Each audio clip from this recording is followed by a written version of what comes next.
This is Radio Taiwan International.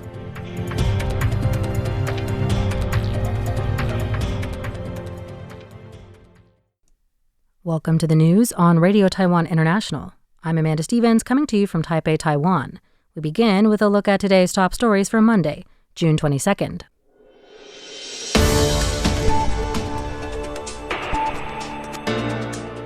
Taiwan's Deputy Foreign Minister inspects sovereign AI project in Paraguay.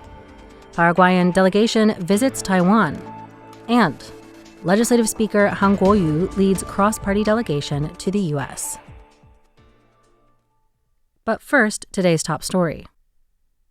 Deputy Foreign Minister Chen Ming-chi met with Paraguay's Minister of Information and Communication Technologies, Gustavo Villate, and visited the site of the Taiwan-Paraguay Sovereign AI Data Center. That came in a Foreign Ministry press release on Saturday. The joint data center project was one of the main items on Chen's agenda for his visit in Paraguay from June 14th to 19th. It also included other collaborative projects involving electric buses, healthcare, education, and industry. Chen said that the Sovereign AI Data Center project will employ high-level tech talent trained by the Taiwan-Paraguay Polytechnic University. It will effectively convert Paraguay's energy resources into computing power, drive youth employment, and give momentum to economic growth. Villate said he expects this project to drive the transformation of Paraguay's technology industry and become the center of the country's next-generation development. A delegation from Paraguay's Alto Panara is visiting Taiwan from Monday to Thursday.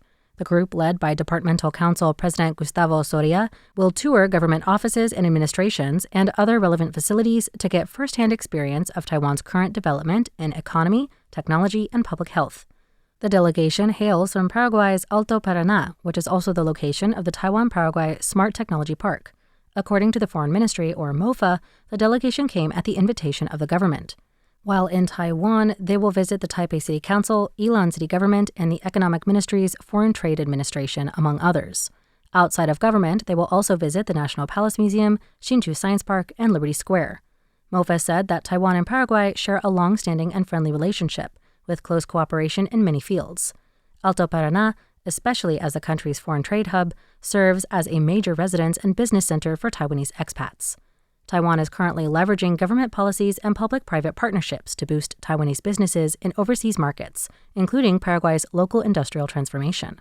The end goal is to improve local economic development, create employment opportunities, and give Taiwan a foothold in countries around the world. Legislative Speaker Han Kuo-yu led a delegation to the United States for a 7-day visit on Sunday.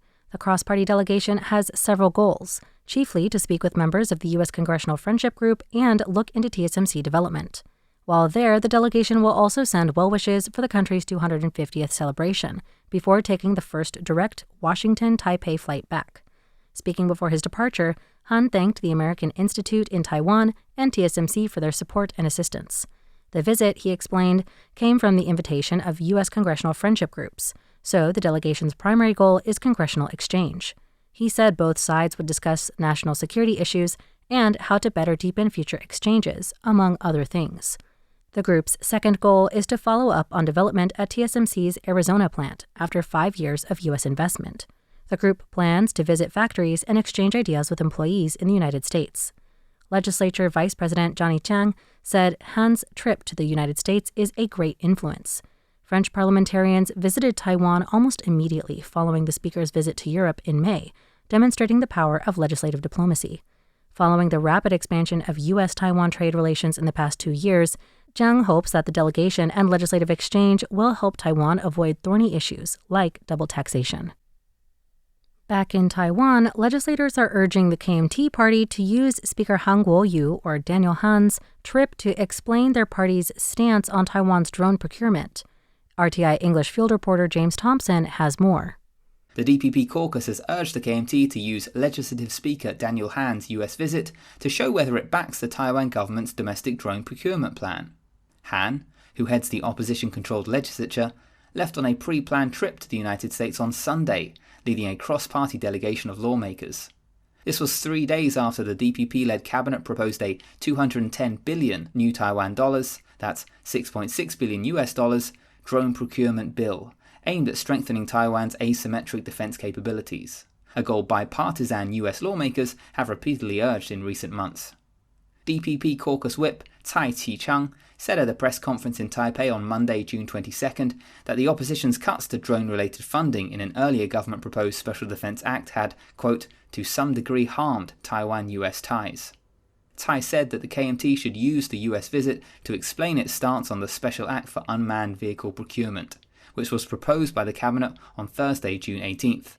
The bill seeks to procure 1,446 surveillance drones, 208,200 attack drones, and 1,320 small suicide unmanned boats between August 1st, 2026 and December 31st, 2031. This is James Thompson with Radio Taiwan International, reporting in Taipei. Health Ministry Medical Affairs Department Director Liu Yueping stated in a media interview on Monday that euthanasia cannot solve Taiwan's super-aged society problems. She said the government's policy should focus on upgrading and providing hospice and palliative care. Liu's comments were a response to public discussion after TPP founder Ko Wen-je posted a video on his personal social platform of his visit to siblings suffering from a hereditary neurological disease.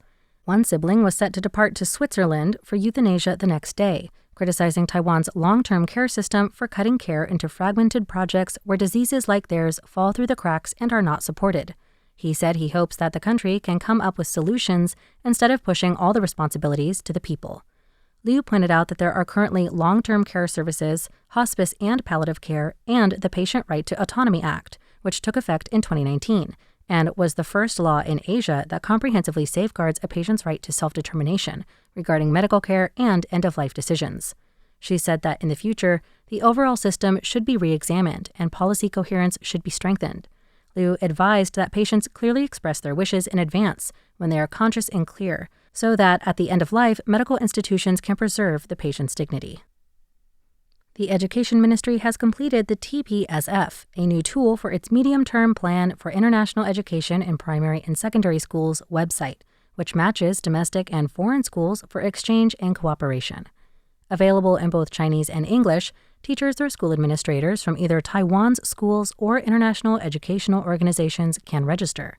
Utilizing the matching tool, more than 2,200 domestic schools and 410 foreign schools have registered for use, supporting the connection of Taiwanese schools with those in 16 other countries around the world. The Education Ministry said that to enhance the international competitiveness of domestic primary and secondary schools and provide grassroots schools with a more user-friendly experience, the platform team also organizes online briefing sessions. It underscored that, in the future, it will continue to optimize digital platform services, and that schools across the country are welcome to utilize them to increase the frequency and depth of student participation with the world. Lugang in Changhua was packed with cosplayers during the Dragon Boat Festival this year, as more than 1,000 anime and pop culture fans dressed up and paraded through the streets. From Detective Conan to the classic video game character Mario, numerous cosplayers paraded through Lugang's streets, bringing a large-scale anime exhibition feel to the traditional town on June 19th during the Dragon Boat Festival. Wearing elaborate costumes and makeup, participants transformed into popular characters, waving and interacting with the cameras during the parade, some even wearing full-body suits while walking in the bright sun. One cosplayer said that though it's very hot, it's worth it. They have a fan and they're very happy to be there. Disney's Rapunzel and Captain Jack Sparrow, Jinu from the K-pop Demon Hunters, Jinchi and Mama in the Apothecary Diaries, and many more characters appear, with even Changhua County Mayor Wang Huimei dressed in the 4th Hokage's signature jacket. Wang said that Lugang is not only traditional, so this year they had the idea of bringing in cosplayers of their favorite shows to participate in the event.